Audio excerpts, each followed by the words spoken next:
kami percaya kehadiran Tuhan akan mendatangkan sukacita dan berkat dalam kehidupan kami. Saat ini kami bersama-sama rindu untuk merenungkan sebagian daripada firman-Mu. Kami percaya firman-Mu adalah kebenaran, firman-Mu adalah iya dan amin. Pengurapan mata hamba-Mu, bahkan jemaat-Mu dimanapun berada yang mendengarkan firman Tuhan, urapi kami Bapa, supaya kami siap untuk diberkati lewat kebenaran firman-Mu. Jika ada kuasa yang bukan dari Tuhan yang mau coba-coba mengganggu pemberitaan firman Tuhan, kami sehati kami tolak di dalam nama Tuhan Yesus Kristus. Tuhan, darah-Mu berkuasa atas hidup kami. Kami buka hati kami buat firman-Mu. Mari bicaralah Bapa. Dalam nama Tuhan Yesus kami sudah berdoa. Haleluya. Mari sama-sama katakan amin. Amin. Puji Tuhan. Shalom. Ya, salam damai sejahtera, sukacita bagi kita sekalian. Bapak Ibu yang dikasihi Tuhan, mari kita akan belajar firman Tuhan. Hari ini kita akan belajar dengan tema erat dalam kasih persaudaraan. Kita akan buka di dalam Kisah Rasul pasal yang kedua, ayat 41 sampai ayat yang ke-47. Dengan judul di sini cara hidup jemaat yang pertama. Kisah Rasul pasal yang kedua ayat 41 sampai ayat yang ke-47. Demikian bunyi firman Tuhan. Jika Bapak Ibu membuka Alkitab, boleh kita baca bersama-sama. Cara hidup jemaat yang pertama. Orang-orang yang menerima perkataannya itu memberi diri dibaptis. Dan pada hari itu jumlah mereka bertambah kira-kira 3.000 jiwa. Mereka bertekun dalam pengajaran rasul-rasul dan dalam persekutuan. Dan mereka selalu berkumpul untuk memecahkan roti dan berdoa.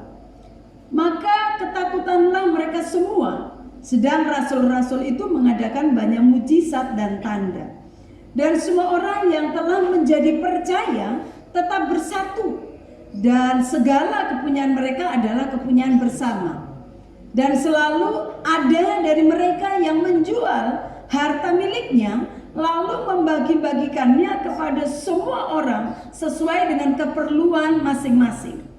Dengan bertekun dan dengan sehati mereka berkumpul tiap-tiap hari dalam bait Allah. Mereka memecahkan roti di rumah masing-masing secara bergilir dan makan bersama-sama dengan gembira dan dengan tulus hati, sambil memuji Allah.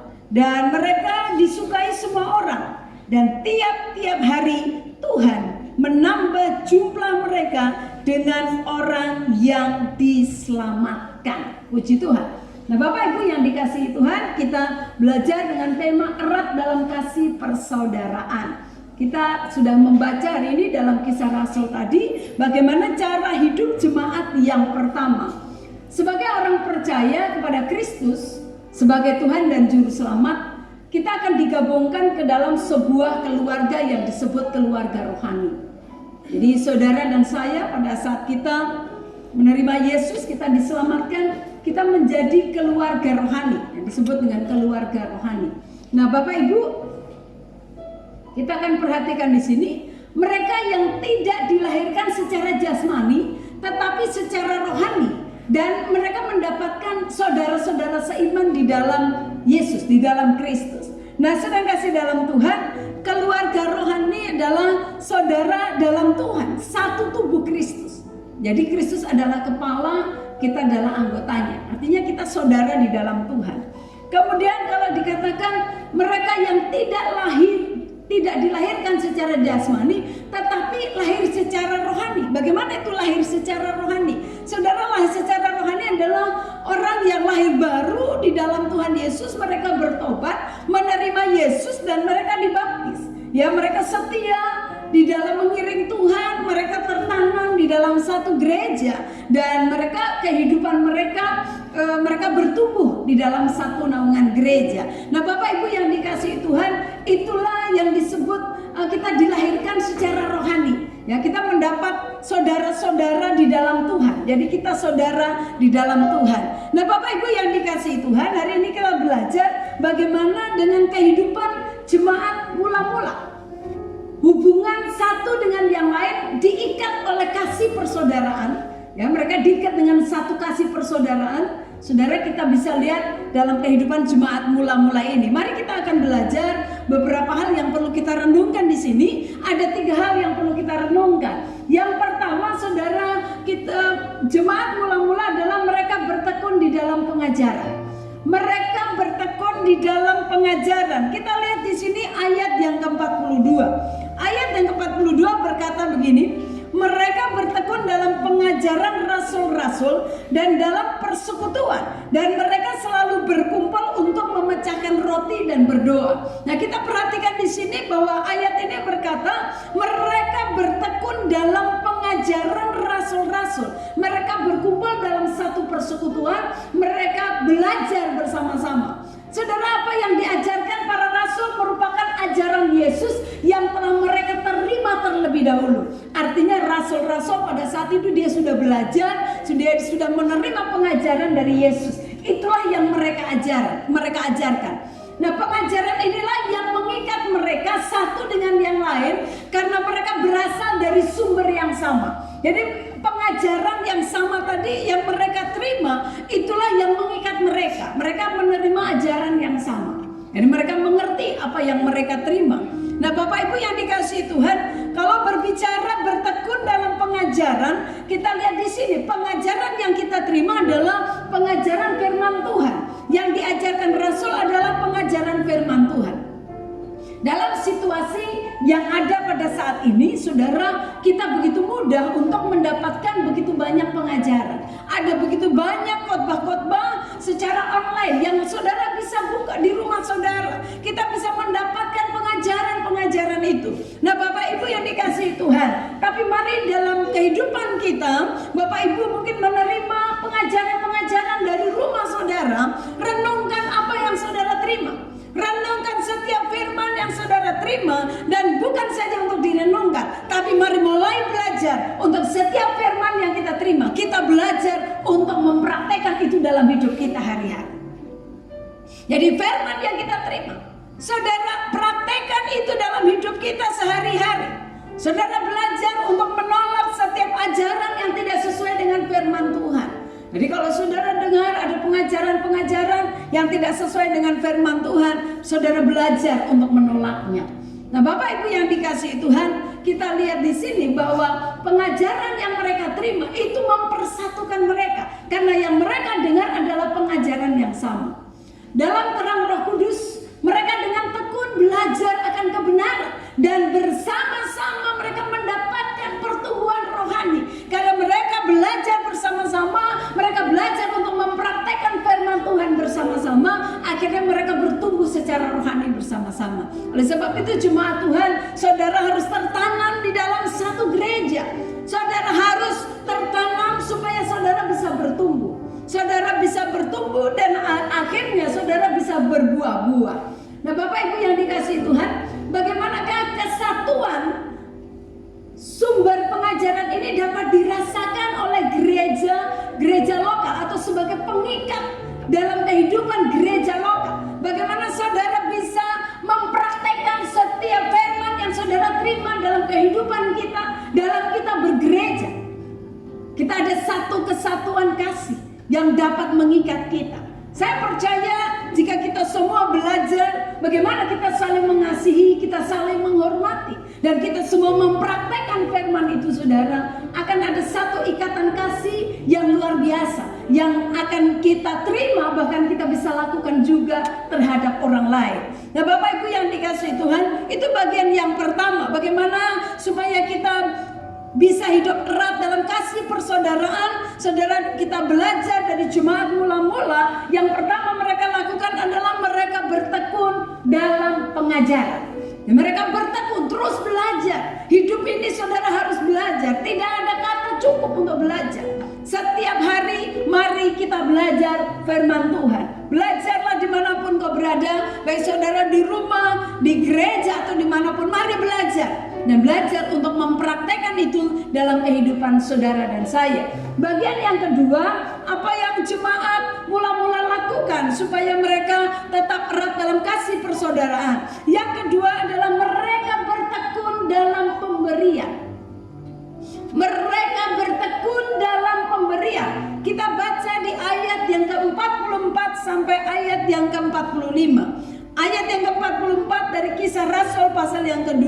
berkata begini, dan semua orang yang telah menjadi percaya tetap bersatu, dan segala kepunyaan mereka adalah kepunyaan bersama, dan selalu ada dari mereka yang menjual harta miliknya lalu membagi-bagikannya kepada semua orang sesuai dengan keperluan mereka masing-masing. Saudara kasih dalam Tuhan, ada satu hubungan yang erat, ada kasih persaudaraan dalam jemaat mula-mula. Itu mereka nyatakan di dalam bagaimana mereka saling memberi, bagaimana mereka saling memperhatikan. Mereka tidak diikat oleh sifat yang disebut pelit. Mereka tidak terikat dengan bahasanya mereka susah untuk menabur atau memberi. Tapi yang ada pada mereka, justru mereka memiliki kehidupan bermurah hati. Mereka saling membagi. Ini sesuatu yang luar biasa. Inilah kehidupan jemaat mula-mula. Mereka bertekun dalam pemberian. Kita harus belajar untuk bisa menabur. Karena kita tahu pada saat kita menabur, kita pasti akan menuai. Dan apa yang kita tuai, saudara, itu pasti lebih besar dari apa yang kita tabur. Oleh sebab itu mari belajar untuk dalam hidup ini, belajar untuk menabur. Ajak anak-anak saudara belajar untuk menabur. Nah, apa hambatan dalam kehidupan kita, saudara? Adalah beberapa hambatan di sini sehingga orang itu mereka sulit untuk menabur. Mungkin mereka akan berkata, saya aja kurang. Ya, seringkali mereka melihat bahwa saya aja kurang. Nanti kalau saya menabur, nanti saya nggak cukup buat keluarga saya. Ini yang seringkali ada dalam pikiran kita. Firman Tuhan berkata lebih bahagia memberi daripada menerima, saudara. Dalam Kisah Rasul pasal yang ke-20 ayat yang ke-35. Kisah Rasul 20 ayat yang ke-35. Lebih berbahagia memberi daripada menerima. Artinya pada saat saudara menabur, saudara akan ada satu kebahagiaan tersendiri. Ya, akan ada satu kebahagiaan pada saat saudara menabur. Apalagi saudara menjadi jawaban dari doa orang. Mungkin orang sedang berdoa sesuatu, saudara dipakai Tuhan untuk menjawab daripada doa orang yang sedang berdoa tadi. Tuhan pakai saudara untuk menjawab doa orang. Saya percaya pada saat saudara taat melakukan, itu merupakan ada satu kebahagiaan, ada satu kepuasan yang luar biasa yang ada di hati, yang tidak bisa saudara ceritakan kepada orang lain, karena kita dipakai Tuhan untuk menjawab doa orang lain. Mereka memberikan milik mereka untuk dinikmati dalam kebersamaan itu sesuai dengan keperluan masing-masing. Wah, ini betapa luar biasa. Mereka bisa memberikan apa yang ada pada mereka. Nah, Bapak Ibu yang dikasihi Tuhan, saya percaya ada banyak orang yang pada saat dia menabur, dia akan semakin diberkati Tuhan. Amin. Pada saat dia menabur, dia akan semakin diberkati Tuhan. Firman Tuhan berkata, yang menerima lebih banyak, dia akan memberi juga lebih banyak. Artinya bahwa dalam hidup kita, semakin Tuhan percayakan banyak, saudara, harusnya juga kita akan bisa menabur, bahkan memberi lebih banyak. Nah, tapi kadang-kala sebaliknya, saudara. Tapi dalam hidup kita, mari kita belajar untuk apapun yang Tuhan percayakan dalam hidup kita, kita belajar untuk bagaimana kita bisa menabur. Nah, Bapak Ibu yang dikasihi Tuhan, manfaat untuk kita bisa menabur atau memberi, di sini ada beberapa yang perlu saya jelaskan. Manfaat untuk kita bisa menabur atau memberi, yang pertama, ketika semua orang memberi, semua orang juga akan menerima. Betapa indah dalam satu persekutuan kalau semuanya orang mau menabur. Ya. Jadi bukan hanya mau menerima, tapi semua orang berlomba-lomba untuk menabur. Dan saya percaya pada saat semua orang berlomba untuk menabur, saudara akhirnya berpikir siapa yang mau menerima. Artinya disitulah kita saling menabur. Pada saat saudara menabur, satu ketika saudara akan menerima taburan juga. Inilah kehidupan.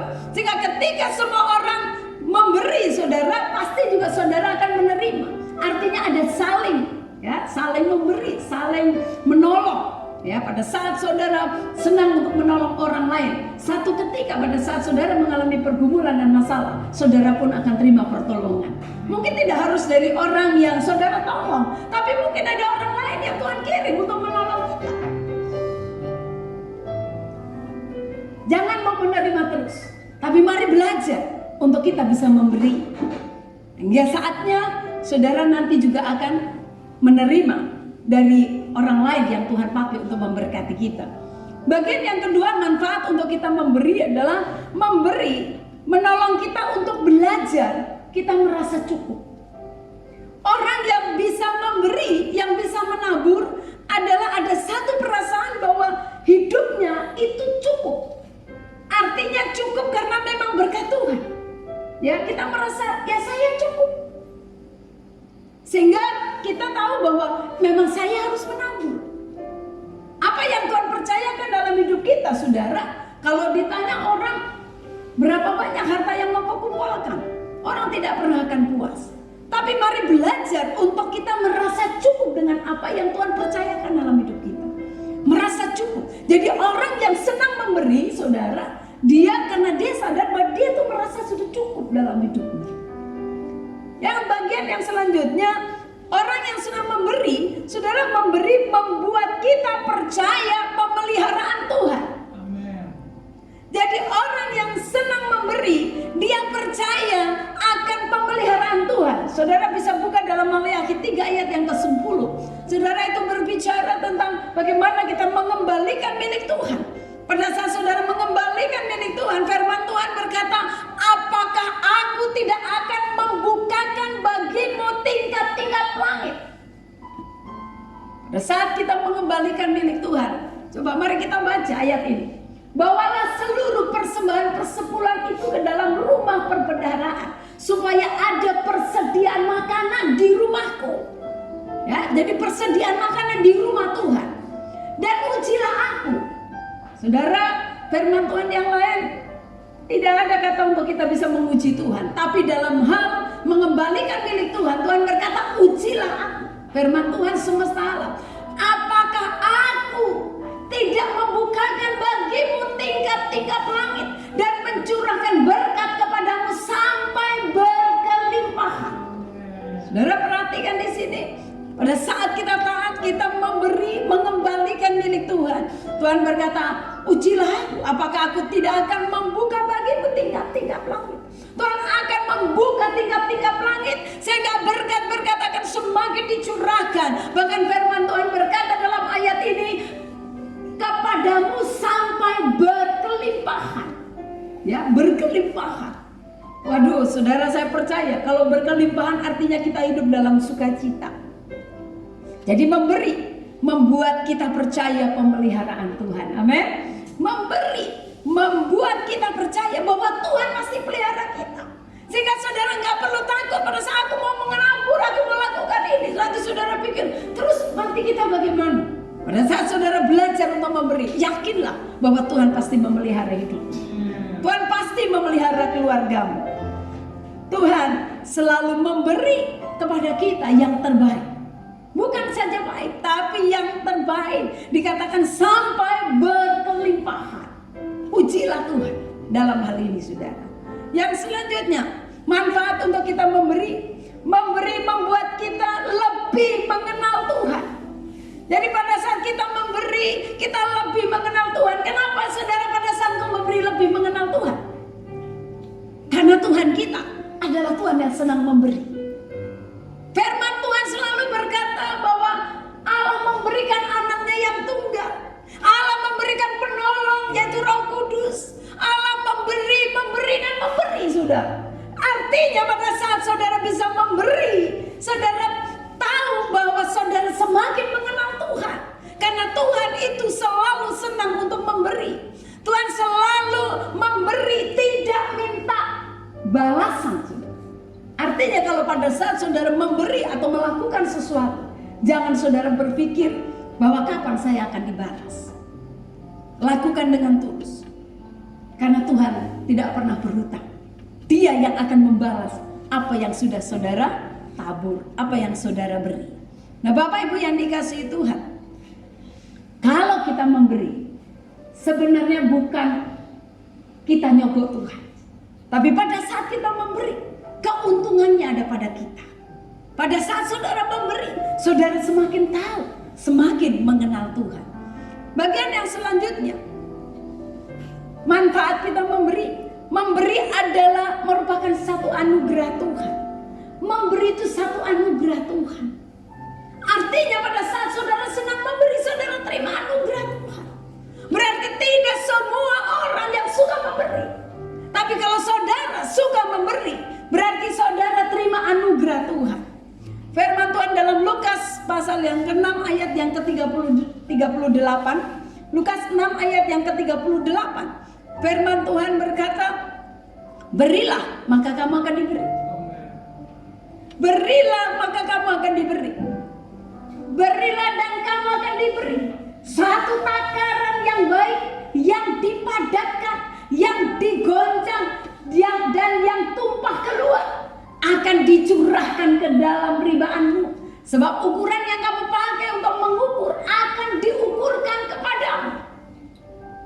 Saudara, apa yang kau pakai untuk mengukur akan diukurkan kepada kita. Pada saat engkau memberi dengan sukacita, saudara pasti akan diberkati dengan sukacita. Artinya Allah akan melakukan sesuatu seperti saudara mengukur bahwa memberi dengan sukacita. Satu ketika saudara akan diberkati juga yang akan membuat saudara sukacita. Inilah hebatnya Tuhan. Kita memberi itu satu anugerah Tuhan. Karena rasa syukur kita kepada Tuhan. Tuhan sudah terlalu baik buat kita. Dengan apa kita bisa membalas kebaikan Tuhan? Berikan syukurmu, menabur, lakukan sesuatu, dukung pekerjaan Tuhan. Berilah, maka kamu akan diberi.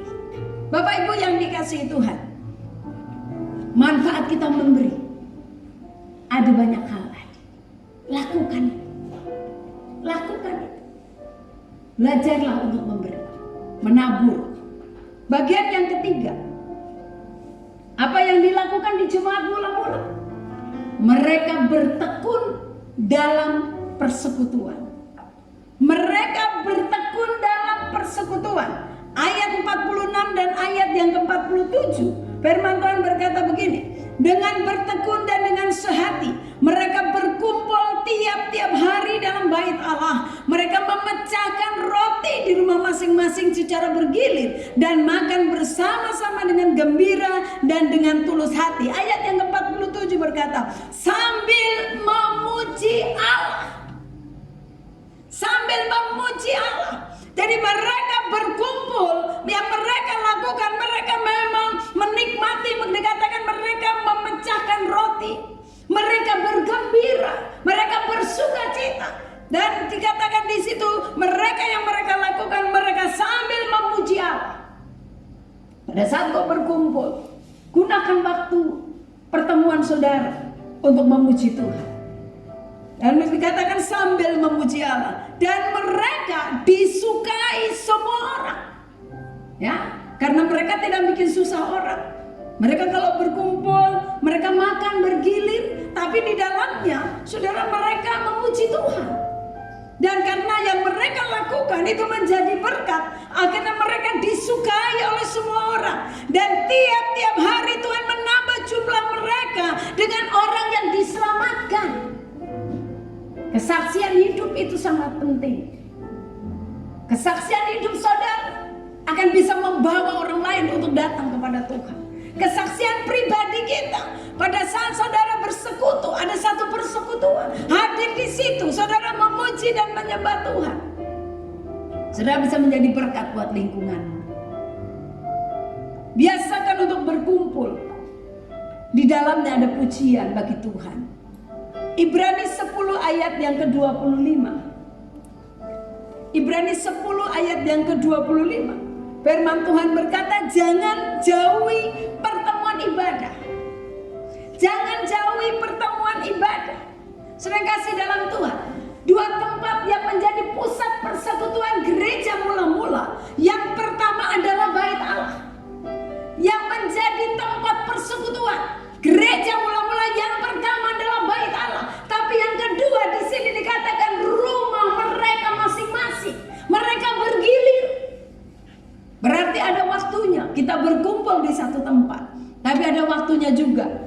kita beribadah dari rumah ke rumah.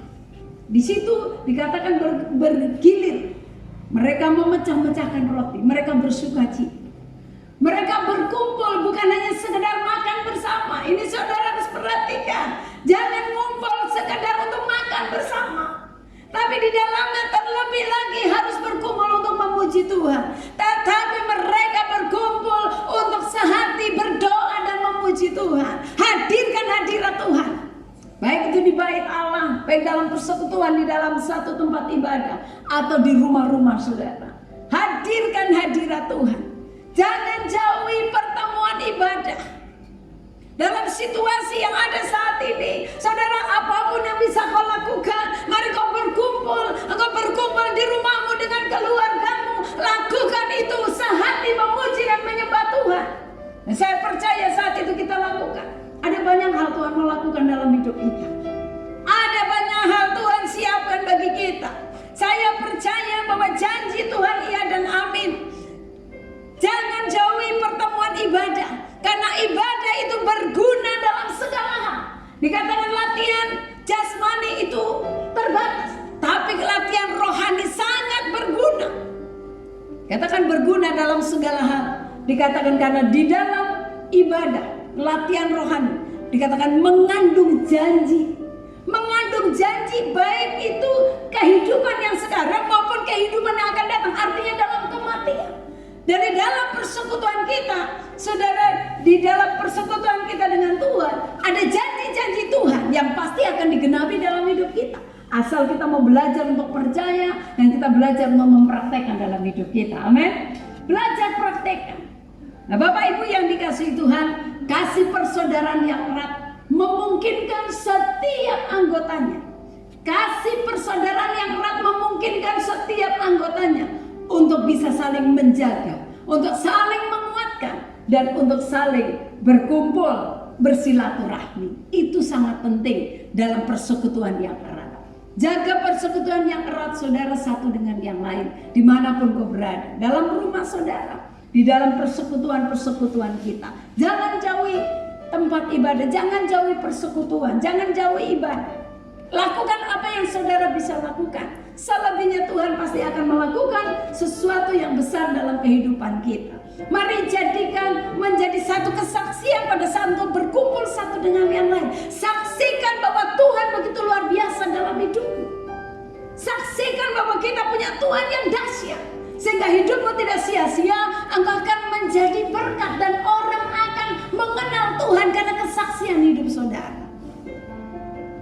Bapak Ibu yang dikasihi Tuhan, inilah renungan kita pada hari ini. Erat dalam kasih persaudaraan harus terus kita jaga, yaitu dengan 3 hal tadi: bertekun dalam pengajaran bersama, bertekun dalam pemberian, dan yang ketiga, bertekun dalam persekutuan. Kiranya firman ini menjadi berkat bagi kita sekalian. Dan saya percaya saat kita mendengar firman Tuhan, belajar untuk mempraktekkan, kita percaya pasti Tuhan akan memberkati kita. Amin buat firman Tuhan. Mari saya undang jemaat dimanapun kau berada, kita bangkit berdiri, arahkan hatimu buat Tuhan. Hanya kasih Tuhan yang bisa mempersatukan kita. Hanya kasih Tuhan yang bisa mempererat hubungan kita satu dengan yang lain. Mari kita anggap pujian kasih dari surga memenuhi tempat ini.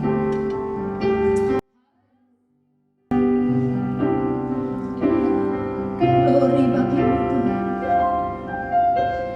Kasih dari surga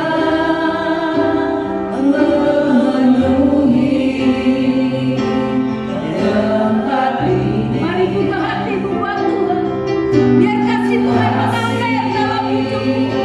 Kasih Tuhan mengalir dalam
turun Tuhan. Pulihkan jemaat, pulihkan kami semua. Yang sakit oleh kuasa Tuhan disembuhkan dalam nama Yesus. Mujizat Allah terjadi, mujizat terjadi dalam nama Yesus.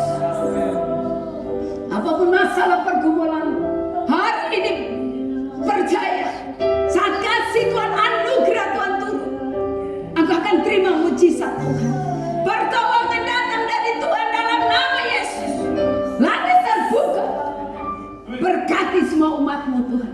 Berkati Bapak. Biar nama-Mu semakin dipermuliakan.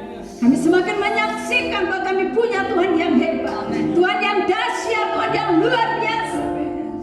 Dan banyak jiwa dimenangkan bagi-Mu. Terpujilah nama-Mu. Kami bersyukur buat firman-Mu. Dalam nama Tuhan Yesus kami sudah berdoa. Haleluya. Semua diberkati, sama-sama katakan amin.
Kiranya berkat kasih, sukacita, damai, sejahtera dari Allah Bapa kita di dalam anaknya Tuhan Yesus Kristus, dengan pimpinan, penyertaan, penghiburan, kuat kuasa dari Allah Roh Kudus akan terus menyertai kita dari saat ini sampai selama-lamanya. Kiranya Tuhan memberkati engkau, memberkati keluargamu, memberkati keluar masukmu. Apapun yang kau lakukan, Tuhan yang membuatnya berhasil. Engkau dianggap menjadi kepala dan bukan ekor. Engkau diperluas kapasitasmu.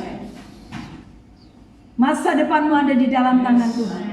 Dengan berkat Abraham, Ishak dan Israel akan mengikuti kita seumur hidup kita. Dari saat ini sampai Tuhan Yesus Kristus datang yang kedua kali untuk menjemput kita semuanya, gerejanya yang mengasihi Dia. Haleluya.